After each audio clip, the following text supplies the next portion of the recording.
Usa ka padre di pamilya karon ang ditinado dinhi sa PlayStation 6 Pirto.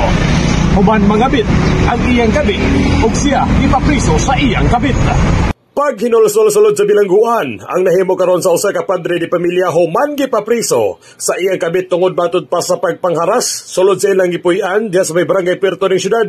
Matud ni Angkol, usa ka senior citizen, nga gibali siya sa iyang kulukudidang gani hapit pang malahap ang iyang siko tungod sa sundang nga gigamit sa babae o gibag-id-bag-id sa magkadiyang parte sa iyang kalawasan. Ano sa mana? Sundang mas, kanang sabab Garab. di kanang sa lampas. O lampas. Yan na, yan ang muna siya. Ano, Bintana.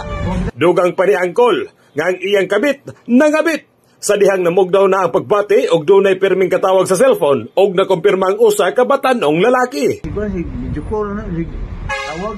Ana kay pagduda gyapon gamay. Ay, naoy, hindi. Di ko sa... Andam usabo pa sa og kaso ang mga anak ni Angkol ngadto sa reklamante tungod do na sila lig-on nga ebidensya nga gibuhat-buhatan lang og sala ang ilang amahan daw gipapalhog sa prisuhan. Gikan sa sentro bayan sa syudad, kini si KK5 Charlie Pere para sa kampiyon sa balita, serbisyo publiko o kaligawan sa bayan sa Cagayan de Oro. 89.3 K5 News FM.